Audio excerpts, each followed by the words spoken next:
Olá pessoal, sejam bem-vindos mais uma vez à nossa aula de Economia e Mercados. O tema de hoje é câmbio, um tema muito interessante e importante na economia, que afeta diretamente as atividades empresariais. Vamos falar um pouco hoje de o que é taxa de câmbio, o que é política cambial e alguns exemplos históricos que possam ilustrar essa parte mais teórica. Então, primeiramente, vamos falar do que é a taxa de câmbio. Pessoal, taxa de câmbio nada mais é do que o preço da moeda estrangeira, o preço da nossa moeda, no caso aqui o real, em relação a outras moedas de outros países, em relação ao dólar. Temos uma taxa de câmbio, uma taxa de troca. Quanto vale um dólar em relação ao real? Então, essa taxa de conversão a gente chama de taxa de câmbio. E por que ela é tão importante? Bom, hoje em dia nós vivemos cada vez mais num mundo globalizado, e as empresas dependem cada vez mais de mercados externos também como fonte de receita. Então, se você tem uma empresa aqui que vende para fora, ou seja, uma empresa exportadora, isso é extremamente relevante entender a taxa de câmbio, porque quando uma empresa vende um produto para outro país, provavelmente você receberá esse pagamento em dólar. Tá? O dólar não é a única forma de receber o pagamento, mas é a mais utilizada até hoje. Então, se você recebe o pagamento lá fora em dólar, mas os seus salários, aluguel, impostos aqui são pagos em reais, é extremamente importante saber ou tentar entender a taxa de câmbio para que você possa fazer um planejamento melhor ou não ser pego tanto de surpresa, embora às vezes seja muito difícil, porque às vezes a taxa de câmbio é muito volátil, ou seja, muda demais de um dia para outro, de uma semana para outra. Então, a empresa exportadora, como eu estava falando para vocês, ela recebe pagamentos lá fora em dólar, mas os seus custos aqui são em reais. Já uma empresa que importa, imagine uma importadora de produtos chineses, que hoje estão em moda, né? Ou uma importadora de vinho, que compra um vinho lá fora, já é o contrário. Veja, ela tem que pagar lá fora por esses produtos em dólar, mas ela venderá esses produtos aqui no Brasil em reais. Então, o comportamento da taxa de câmbio é extremamente importante para determinar o sucesso ou o fracasso de muitas dessas empresas. Então, não só, como eu estava falando para vocês, uma empresa exportadora é importante entender a taxa de câmbio ou uma importadora, mas cada vez mais uma empresa utiliza componentes de outros países. Então, você tem uma montadora, tem uma confecção. Então, às vezes você compra um tecido, às vezes uma fonte de energia, às vezes uma matéria-prima que não é daqui. Você não vai vender para fora, você vai vender aqui no mercado interno, mas você busca alguns insumos em outros mercados. Então, a taxa de câmbio vai influenciar diretamente o seu custo de produção e o preço que você deve cobrar aqui internamente. Tá? Então, por isso que a taxa de câmbio é um assunto tão importante. Bom, com essa explicação, já deu para vocês entenderem que há oferta de moedas e há demanda por moedas. Por exemplo, um exportador, quando recebe o pagamento em dólar lá fora por um produto que ele vendeu, ele tem que pegar esse dólar que recebeu lá fora e trocar por reais. Então, o efeito básico é que um exportador aqui no Brasil, ele oferta dólar. Por que ele oferta dólar? Porque ele recebeu o pagamento em dólar e ele precisa ofertar este dólar aqui no Brasil para poder trocar, converter dólar em reais. Já os importadores, eles aqui dentro demandam dólares, porque eles precisam pegar o dólar para poder pagar por suas compras que são feitas externamente. Então, há agentes que demandam dólar, por exemplo, e agentes que ofertam dólar. Muito bem, mas o que determina a taxa de câmbio? Bom, são muitos fatores, é um assunto complexo, mas basicamente a gente tem que entender principalmente o que são as políticas cambiais. Políticas cambiais são as políticas que o governo utiliza para determinar uma taxa de câmbio. Então, aqui eu coloquei para vocês as 3 principais políticas cambiais. Existem outras, alguns livros chegam aí até colocar 9 tipos de política cambial, mas as 3 principais estão aqui no slide de vocês. Câmbio fixo, banda cambial e câmbio flutuante. Eu vou começar pelo câmbio flutuante. Como o nome diz, câmbio flutuante quer dizer que a taxa de câmbio flutua, ou seja, há uma variação no preço, na taxa de câmbio do real para o dólar, por exemplo. Hoje é 2,3, amanhã 2,10, pode ser que semana que vem caia 1,90. Não há uma taxa fixa, ela varia de acordo com o quê? De acordo com a demanda e com a oferta. Quanto maior a oferta, o preço diminui. Se a oferta de dólar está pequena, está escassa, o que é que acontece? O preço sobe. Ou, imagine que a oferta está constante, mas há uma demanda maior por dólar. O preço do dólar em relação ao real tende a subir. Imagine que a demanda está baixa, o preço tende a cair. Então, o câmbio flutuante nada mais é do que um câmbio de mercado. A demanda e a oferta definem a cotação, é um produto como qualquer outro.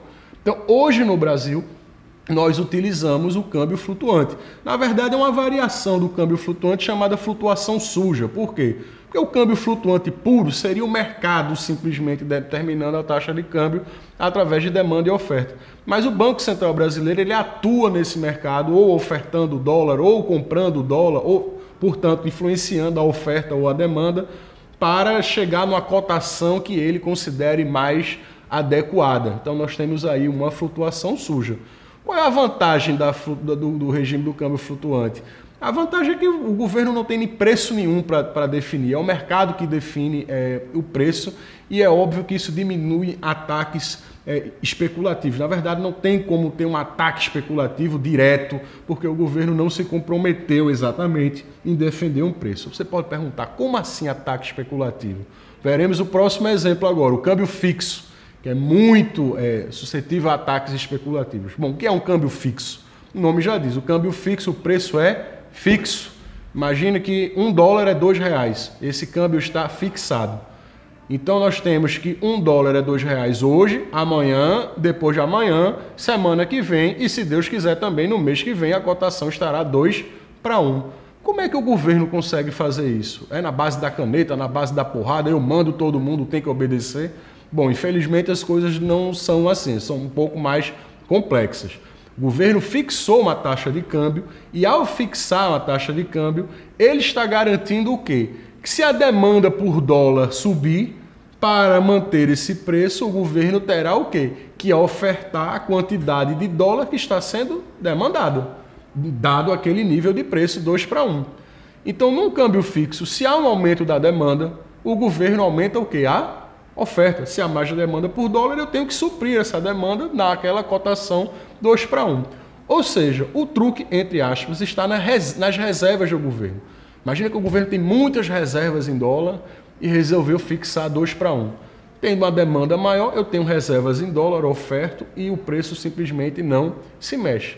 Agora imagine que o governo colocou um câmbio 2 para 1, mas tem umas reservas insuficientes, tem poucas reservas. Você tem hoje grandes especuladores que comandam fundos bilionários. Então esse cara olha aquele câmbio artificialmente fixado e com poucas reservas e o cara entra no mercado demandando dólar. Sai comprando dólar 2 para 1 e eu saio comprando dólar e o governo, já que houve um aumento da demanda, tem o quê? Que aumentar a oferta, ou seja, tem que gastar as suas reservas.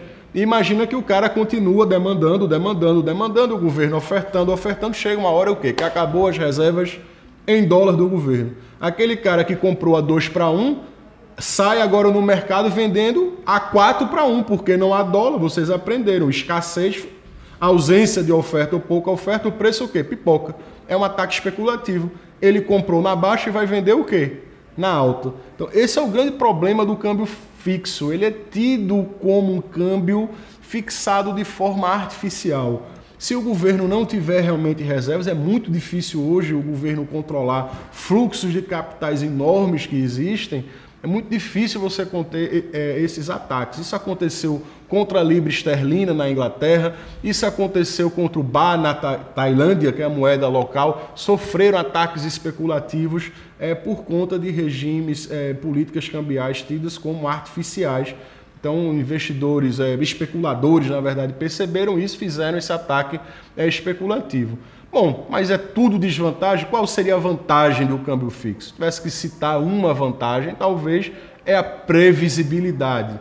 O fato de você saber que, teoricamente ou possivelmente, amanhã é 2 para 1, semana que vem é 2 para 1, isso tem um efeito de dar uma previsibilidade para os gestores, investidores, e etc. Mas realmente é muito perigoso. O câmbio flutuante tem sido adotado aí na maioria das economias. Mas há uma outra forma também, que digamos é um meio termo, que são as bandas cambiais. Nas bandas cambiais eu coloco um limite máximo e um mínimo da cotação. Imagina que meu limite mínimo é 1,70, meu limite máximo 2,20. Entre 1,70 e 2,20 a cotação flutua, pode ser qualquer uma, mas não pode cair de 1,70 nem pode subir de 2,20. Como é que o governo faz isso? Imagina que a cotação está lá 1,71, perto, portanto, do teto mínimo, do piso. O governo, portanto, entra no mercado demandando dólares, como a demanda aumenta, o preço tende a subir. Agora, imagina que está 2,19, então perto do teto máximo. Nesse caso, agora o governo tem que ofertar dólares, aumentando a oferta, a cotação tende a cair. Banda cambial foi um instrumento muito importante, por exemplo, no sistema monetário europeu na década de 70, que é o embrião do euro. Então, uma moeda do Portugal, Espanha, França, Alemanha, elas tinham uma banda cambial, um limite máximo e mínimo de desvalorização de uma moeda em relação a outra moeda. Então é extremamente importante a gente entender a política cambial, porque dependendo, na verdade, da política cambial, o câmbio vai ter um comportamento. Queria também dar alguns outros enfoques que são importantes na determinação do câmbio. Uma coisa muito importante, pessoal, é a taxa de juros. Imagina o seguinte, o Brasil, nos últimos anos, agora a coisa melhorou um pouco mais, a gente tem uma taxa de juros altíssima, uma taxa de juros muito alta e um risco de se investir aqui baixo. Então, isso tinha um efeito o quê? O investidor lá fora olhava, olha, os títulos do Brasil remuneram a taxas muito altas, por muito tempo ficamos com a segunda maior taxa de juros real do mundo e com risco baixo. Isso atraía o quê? Investimento. Atraíam investidores que compravam esses títulos aqui. O que é que acontecia com a oferta de dólar aqui? Aumentava e a cotação ia lá para baixo. Com a crise mundial que a gente teve, começando nos Estados Unidos e hoje na Europa, essa confusão toda, muitos investidores resolveram tirar dinheiro do Brasil. Porque embora a gente seja um mercado relativamente seguro, não somos ainda os mais seguros do mundo. Quando há uma crise, esses investidores eles procuram realmente um porto seguro. Investir em ouro, investir no título da dívida americana, que ainda, apesar de ser uma dívida estratosférica, é considerada a mais segura do mundo. Então, sempre que há uma confusão, uma volatilidade nos mercados, países como o Brasil, que ainda são emergentes, há um efeito de saída de dólares. Como, portanto, a quantidade de dólares diminui, o que é que acontece com a cotação? Sobe. Por isso que nos últimos anos a gente chegou a ter uma cotação de 1,60 e hoje a cotação está aí por volta de R$ 2,00, 2,05, batendo às vezes em 2,10. Essa crise, portanto, teve efeitos no Brasil. Um abraço para todos e muito obrigado.